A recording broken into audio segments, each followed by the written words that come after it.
Ah ben, c'est un marché absolument extraordinaire. C'est-à-dire que c'est un marché potentiel. Le vaccin est un marché générateur de Lucratif. bénéfices absolument Et du énorme. coup, ça pourrait faire prendre des décisions à certaines personnes sous le biais, comme on disait tout à l'heure, plutôt économique Ben, ça crée des pressions et terribles, managérial plutôt que surtout. médical. Alors, ça crée des pressions terribles. Les pressions économiques créent des biais, qu'on le veuille ou non, des pressions absolument. On parlait régulièrement de cette problématique du conflit d'intérêts. Mhm. Parce qu'aujourd'hui, il se pose la question de savoir dans quelle mesure le monde médical peut avoir peut être totalement neutre dans la manière dont il a d'envisager la prise en charge de cette épidémie. Personnellement, je ne pense qu'il ne l'est pas. Neutre, ça voudrait dire quoi? C'est-à-dire la capacité qu'on a d'analyser une situation donnée médicale indépendamment des pressions extérieures, quelles qu'elles soient. Et effectivement, la problématique du conflit d'intérêts ou du lien d'intérêt, quand vous regardez comment peut évoluer ce qu'on peut considérer comme un lien d'intérêt vers un conflit d'intérêt, qu'est-ce qui fait la différence et quelle est la marge entre le lien d'intérêt et le conflit d'intérêt? Les médecins jeunes aux études, ils reçoivent pas déjà plein de cadeaux un peu ou d'invitations du monde pharmaceutique déjà? Ça serait un peu des liens d'intérêt.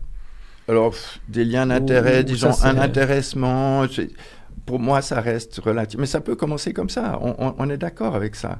Je pense qu'il y a déjà de se faire offrir un stylo, c'est ridicule, mais c'est déjà...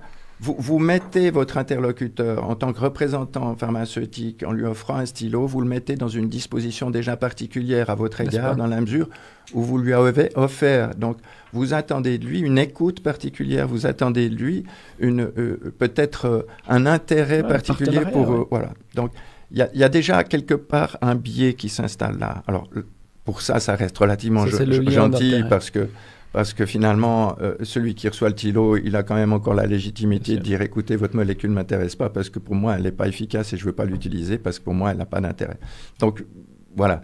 Mais quand vous avez des études importantes qui sont financées par des grandes firmes pharmaceutiques, etc., et que votre travail comme chercheur dépend de ces financements privés, dire non aux intérêts, ou disons dire non à une attitude qui pourrait correspondre à défendre les intérêts de vos sponsors, c'est beaucoup plus difficile, parce que vous allez à ce moment-là recevoir des pressions importantes de ce financement, et c'est des pressions économiques qui posent un problème de viabilité dans votre activité professionnelle de chercheur. Donc, immanquablement, là, si le lien d'intérêt, c'est recevoir un financement sans aucune contrepartie, ça permet de favoriser les progrès de la médecine, parce que c'est de l'argent privé qui arrive pour faire des études, etc. Mais il ne faut pas être naïf. Ça existe, hein? Je ne suis pas sûr que ça existe, justement. Je pense que ça existe plus. Surtout que le financement représente quand même des sommes absolument considérables.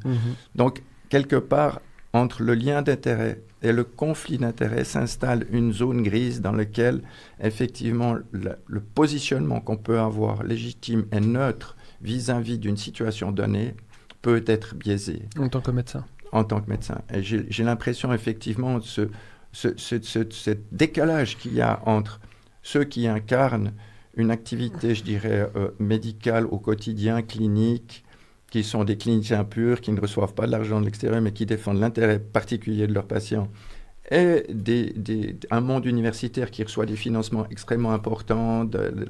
Il y a un décalage qui s'installe entre ces deux logiques, comme d'ailleurs il y a un décalage qui s'installe entre la logique, disons, observationnelle de cliniciens qui nourrissent, comme je vous ai dit tout à l'heure, moi pendant 30 ans, ça a été ça, mon activité. C'est pour ça que je suis un clinicien. Je ne suis pas un chercheur.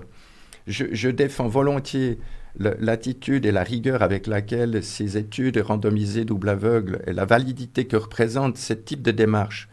Mais on sait très bien qu'aujourd'hui, il y a un certain nombre de publications qui sont faites avec des chercheurs qui veulent démontrer quelque chose absolument, et ils ont une telle capacité à le faire que, voilà, on peut même penser à la corruption qui existe dans les grandes publications. Vous avez vu le Lancet Gate, etc. Donc, il y a un certain nombre. Tu as vu, excuse-moi. On va y arriver. On a vu les biais, même pour des publications qui sont de renommée internationale. On a vu des publications qui étaient des fakes. Donc, qui démontrent quoi? Que les pressions, des fois, sont impossibles à juguler?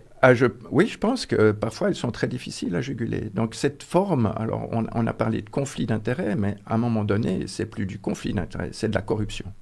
C'est le troisième degré. Et c'est le troisième degré. Et c'est là que se pose un réel problème de l'indépendance du fonctionnement de la médecine, en particulier et de la recherche médicale.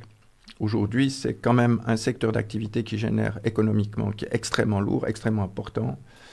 Et donc, le poids que représente sur les décisions aussi politiques, parce que Big Pharma, c'est quand même une entité qui représente quand même... Enfin, il y a des secteurs d'activité qui représentent un poids financier tel qu'on ne peut pas imaginer que ça ne puisse pas entraîner des pressions sur le monde politique pour des décisions. C'est immanquable, c'est normal et c'est comme ça. Mais jusqu'où doivent aller ces pressions? Dans quelle mesure l'homme politique, les politiciens peuvent résister à ces pressions-là? Quand on voit le Parlement qui est quand même constitué par beaucoup de lobbyistes,